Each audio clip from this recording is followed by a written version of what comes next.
Hi, I'm Victoria Billou, and here are my lunar month tarot predictions, beginning with the new moon on October 25th and continuing through November 22nd.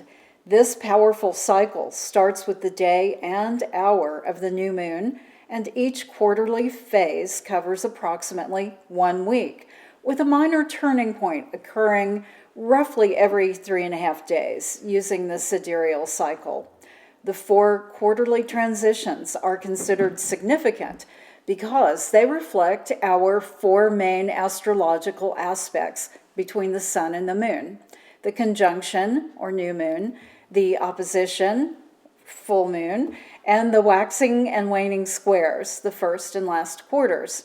The in-between minor phases are akin to mid-course correction opportunities. My predictions express the prevailing attitudes and circumstances likely to prevail on a large scale during the current energetic trajectory. I invite you to click the subscribe button to know the minute one of my new forecasts arrive. And for a more detailed bit of information on astrology, tarot, and many other metaphysical subjects, I invite you to subscribe to my online magazine, Astrologic. Now, let's see what's in store for us this coming lunar month. October 25th is not only the new moon, but it's also the day of a solar eclipse. This intensifies the energy of what is happening around us, and we have the Emperor showing up in the reversed position on this day and for the next 3 days. And I feel that I need to read this card as ill-dignified, which speaks of energy which is overly aggressive to the point of being brutal. Is this a person or an overarching attitude globally? It could be either, but it's certainly going to be a day of most people feeling like things are out of their control and in the hands of someone who doesn't have their best interest in mind. October 28th, the energy thankfully shifts into a phase of something wrapping up or feeling completed with the Four of Wands. This will be a minor energetic shift, but it will bring relief from the previous days. Look for a feeling of harmony, or at least a more relaxed attitude to take center stage for a while.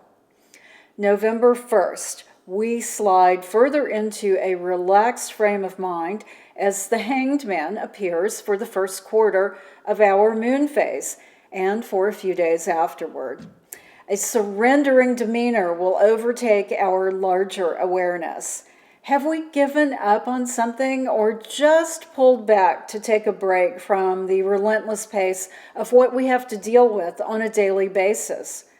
Whatever it is, we are not gaining any clarity during this pause and could actually be repeating failed patterns from the past, because on November 4th, we see the Ace of Swords reversed showing up. This card, while only a minor influence during this lunar cycle, does indicate cloudy judgment for several days, and swords representing our intellect and logical thinking processes suggests we will be unclear about something taking place within our lives.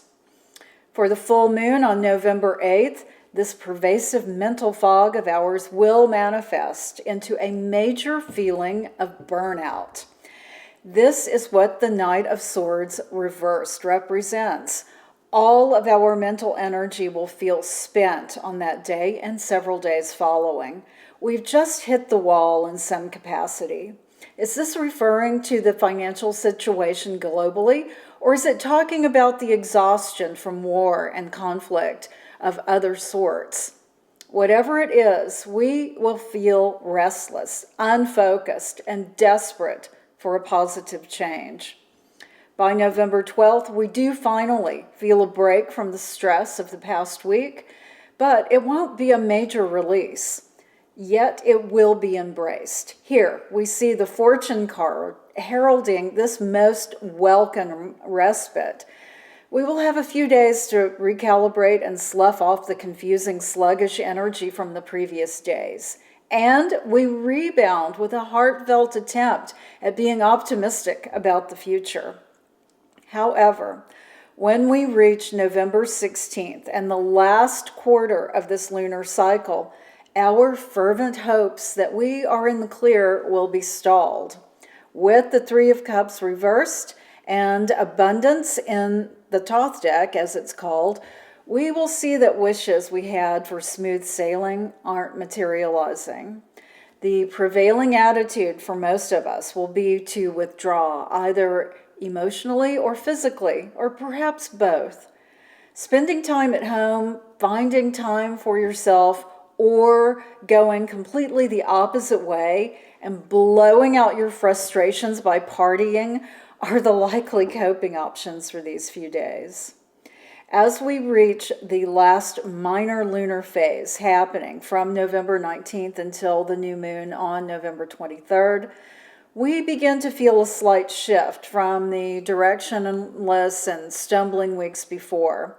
A sense of regaining control and setting our sights with focused determination returns. That's what the Chariot brings. And while this won't feel like a huge, forceful impact, we will nevertheless slide into our awareness and create a more optimistic outlook for us. So, as you can see, we are in for a month which will test us significantly on some level as a global consciousness. As always, pay attention to your individual weekly horoscope and ruling tarot guidance, which you can find here on my channel. Use that to navigate the broader energies which confront you. And above all, take care of yourself and each other. Thank you for joining me.